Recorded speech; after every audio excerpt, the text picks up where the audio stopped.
네, 지금부터 시장에 대한 전략 그리고 주도 섹터 공략에 대한 고민 함께 풀어보도록 하겠습니다. IM증권 여의도 WM센터 염정 차장님 나오셨습니다. 안녕하세요. 네, 안녕하세요. 네, 좀 좋은 날 이렇게 함께 해야 되는데 어제 시장 괜찮았는데 네. 오늘 또 좀 빠집니다. FOMC 영향도 크고요. 마이크론 실적 쇼크도 있었고요. 전반적으로 큰 종목들 다 내려가고 있는 상황이죠. 그리고 보신 것처럼 메이저 주체들의 수급 이탈도 상당히 심합니다. 미금리 속도 조절 예고 속에서 좀 이러한 모습들이 연출되고 있는데요. 일단은 저점 대비해서는 낙폭을 좀 줄였다라고 볼 수 있겠지만 지금 장 마감하기까지 1시간 정도 남았어요. 네. 낙폭 더 줄일 수 있을까요? 네, 사실 좀 아쉽네요. 어제 같은 경우에 오랜만에 외국인들이 이제 코스피 선물 시장까지의 수급이 들어오면서 우리 시장 그래도 저평가를 받고 있는 부분에서 다시 외국인들의 어떤 힘으로 인해서 맞아요. 좀 기대를 해봤는데 오늘은 이제 선물하고 선물 시장 보니까 1조 가까이 매도를 하고 있는 맞습니다. 모습입니다.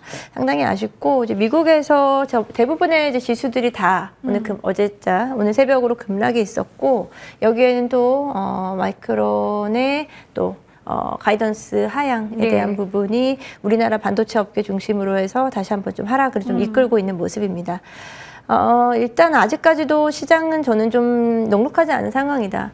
우리 시장은 저평가되어 있는 국면에서 특히나 우리나라는 정치적인 불확실성으로 일시적으로 또다시 한번 좀 주가가 휘청였는데 사실 계속 걱정이었던 거는 미국의 고공행진이었거든요. 예. 우리나라와 계속 딥커플링 돼가면서 우리가 이제 오를 때쯤 됐을 때 미국이 만약에 꺾이면 어떡하나라는 불안감이 사실은 저는 계속 있었는데 어제자에 일단은 그런 모습이 살짝 좀 보여줬고 이번 FOMC에서 금리 인하는 물론 예정대로 진행했지만 내년도 금리 인하에 대한 횟수를 대폭 줄이면서 시장은 금리 인하에 대한 기대감 관련된 종목들 중심으로 특히나 이제 반도체 섹터 중심으로 오늘 하락폭이 좀 강하게 나오고 있는 모습입니다.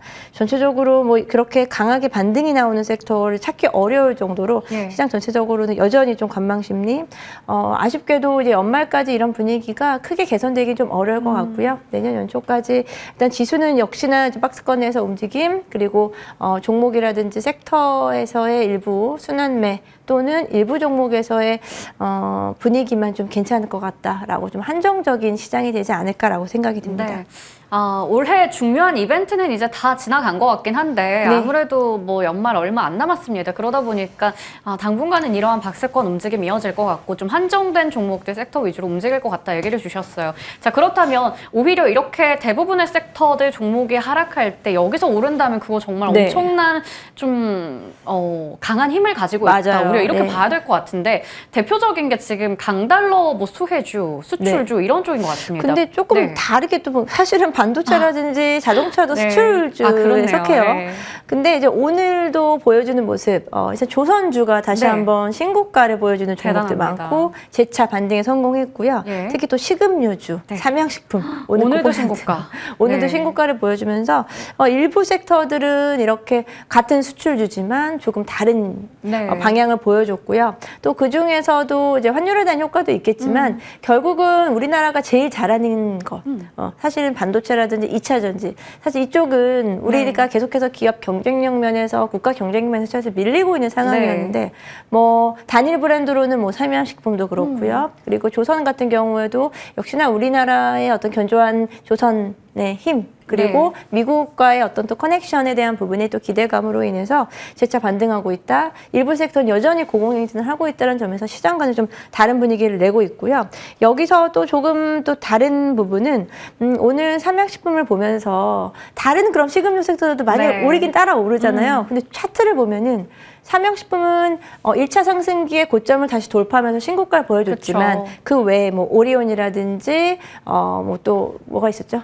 오리온, 농심 이런 CJ 제일제당 뭐 이런 다른 식음료 제품들은 종목들은 정고점을 아직까지는 좀 정고점까지 움직임이라기보다 이제 워낙에 좀 낙폭 과대해서 일부 좀 반등하는 정도 수준으로 좀 움직이고 있다는 점에서 좀 아쉬운 부분이 있습니다. 확실히 차별화. 결국은 대장주가 더 강하게 움직이고 덧붙여서 이야기하면 화장품 섹터도 마찬가지였죠. 네. 오늘 일부 화장품 섹터가 플러스로 보이기는 합니다만 네. 대부분의 종목들은 지금 고점 대비 거의 뭐 50% 이상 빠진 종목도 즐비합니다. 하지만 최근에 VT는 또 네. 대장주로서 다시 한번 또 신고가 나왔다는 예. 점.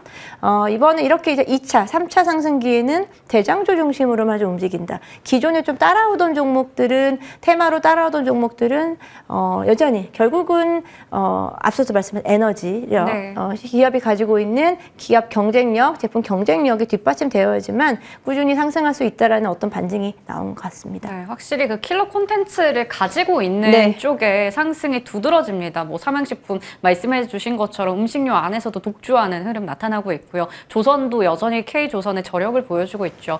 그리고 앞서 저희가 얘기하면서 똑같이 반도체 자동차도 수출 쪽인데 네. 왜 이러나 얘기를 했었잖아요. 낙폭 과대 자동차 섹터는 또 어떻게 봐야 될까? 네. 이쪽도 어제 사실 좋았거든요. 맞아요. 외국인들 샀는데 외국인들이 오늘은 전체적으로 팔고 있다 보니까요. 네. 다시 한번 자동차도 잘 달릴 수 있을까요? 일단 자동차 같은 경우에는 뭐 몇 가지 이제 글로벌 이슈가 있었죠. 예. 닛산과 혼다의 그 합병 소식도 있었고요. 뭐 최근에 계속해서 이제 트럼프의 관세 정책, 보조금 네. 폐지 정책이 있으면서 사실 그런 뉴스들에 현대차가 조금 더 흔들릴 수 있었지만 어제 그런 부분들을 좀 뒤로 하고 강하게 반등이 나왔고요. 네. 기아 같은 경우도 7%대 급등이 나오면서 외국인들이 다시 좀 이쪽에 관심을 갖나, 맞아요. 저가 매수를 들어가나라고 시장에서 관심을 좀 가졌고요.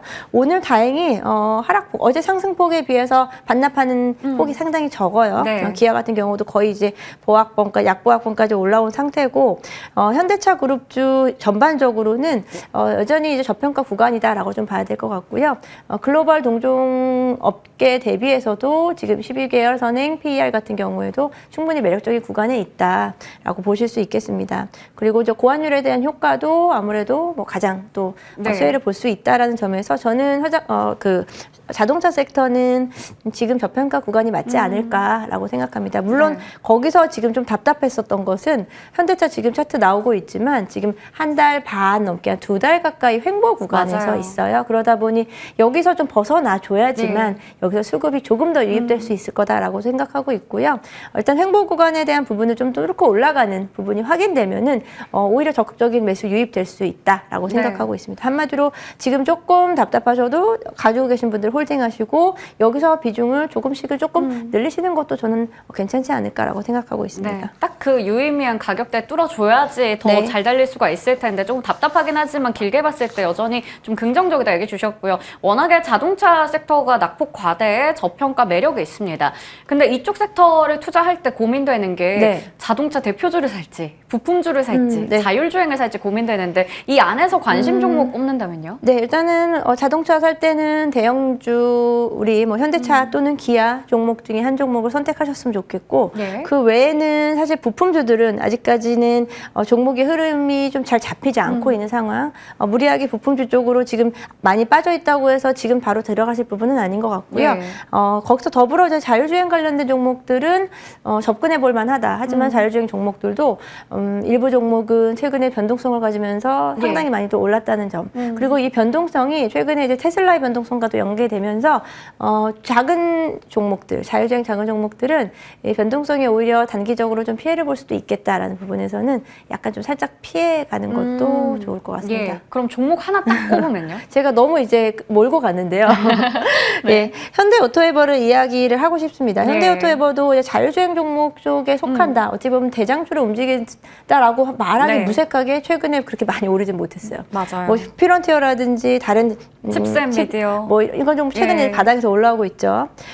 이제 현대오토에버는 좀 차분히 가는 경향이 있고요. 아무래도 여기에는 현대차 그룹주가 최근에 좀 부진했던 영향도 있어요. 동반해서 가기 때문에. 네. 하지만 현대오토에버 같은 경우에는 뭐 이런 주가 흐름과 상관없이 실적 같은 면에서는 연간 평균으로 한 15% 이상의 항상 외형 성장세를 최근 3년 이상 보여줬고요. 이를 통해서 특히나 이제 안정적인 외형 성장과 함께 결국은 현대차가 이번에서 만약 경쟁력을 보여준다라고 하면 소프트웨어 쪽이거든요. 지금 테슬라도 마찬가지고 이제 전기차의 캐즘을 벗어나기 위해서 완성차 업계들은 이제 소프트웨어를 강점화시키고 네. 자율주행 부분을 더 부각시켜야 되는 상황인데 현대오토에버가 어떻게 보면 현대차 그룹 내에서의 가장 중요한 역할을 맡고 있는 기업이죠. 현대오토에버 이제 그룹사의 비중이 좀 워낙에 높고 그룹사 내에서의 IT 서비스라든지 자율주행 관련된 부분 그리고 또 내비게이션 관련된 부분을 담당을 하고 있는데 이에 대한 그룹사 비중을 좀 다소 낮추고 해외 진출, 글로벌 고객사를 넓히기 위해서 이번에 인도 시장을 좀 공략을 한다고 합니다. 인도의 최대 지도 전문 기업인 맵마이 인디아와의 협약을 맺어서 현지 법인을 설립하겠다라고 하면서 지금 가장 어떻게 보면은 시장에서 관심을 갖고 있는 완성차 시장이 인도 시장이거든요. 네. 현대차가 IPO에 성공함에 따라서 현대오토에버도 그에 따라서 동반 수혜를 보지 않을까라고 생각하고 있습니다. 현대오토에버 내용면에서 상당히 좋은데 주가는 막 엄청 재밌게 움직이진 못해요. 네. 하지만 일정 구간 내에서의 반복 수익을 내기에는 또 괜찮은 종목이거든요. 지금은 다소 조금은 낮은 가격대에서 움직이고 있습니다만 일정 부분의 어떤 목표 수익률을 가지고 접근하신다라고 하면은 충분히 가능한 영역이지 않나라고 생각하고 있습니다. 네. 앞서 자율주행 안에서도 옥석 가리기 중요하다고 하셨는데 딱 거기에 걸맞는 옥석이지 않나 현대오토에버를 네. 관심 종목으로 말씀해 주셨습니다. 자, 그리고 저희 AS 하나 받아볼게요. 네. JYP 엔터뿐만 아니라 오늘 엔터도 좀 시장 대비해서 굉장히 선방하는 네. 걸로 아까 기억을 하고 있는데 기관의 순매수에 힘입어서 이틀 연속으로 올라가고 있거든요. 네. 지금 시장 영향에도 아랑곳하지 않는 모습. 와, 추가 상승 여력 한번 체크해 볼까요? 네, 일단은 멘토주 가지고 계신 분들은 추가적으로 굳이 우리가 뭐 손댈 거 없다, 홀딩을 하셔야 된다라고 예. 생각하고 있고요. JYP 엔터 일단은 지난 상승 고점 대비해서 살짝 좀 조정은 받긴 했습니다. 자체적인 노이즈도 걸그룹 멤버 멤버 있었죠. 있었죠. 네. 하지만 그 부분이 크게 영향을 미치지 않았다라고 생각하고 있고요. 엔터주들 같은 경우에는 결국은 이제 중국 시장에 대한 공연에 대한 재개가 예. 중요할 것이고 내년도에 그에 대한 부분 본격적으로 재개될 수 있다라는 기대감으로 인해서 여전히 수급에서는 외국인과 기관 JYP 엔터 중심으로 수급이 유입되고 있고 그 외의 종목들도 대부분의 종목들이 오늘 SM이라든지 이런 종목들도 오늘 어제자도 외국인 기관이 좀 매수하면서 전체적으로는 그렇게 크게 흔들릴 것 같지는 않습니다. 그리고 중국 관련된 수혜주 중에서 어찌 보면은 조금은 좀 가장 좀 직접적으로 움직일 수 있는 쪽이 엔터다라고 좀 보고 있기 때문에 지금은 홀딩 전략으로 말씀드리겠습니다. 내년에 워낙에 또 엔터 쪽의 업황이 좋다라고 얘기를 하니까요. 그 부분에 더 집중해 본다면 지금의 자리에서도 홀딩 전략이 유효하다 이렇게 말씀해 주셨습니다. 지금까지 IM증권 여의도 WM센터 염정 차장님과 이야기 풀어봤습니다. 말씀 네, 고맙습니다. 감사합니다.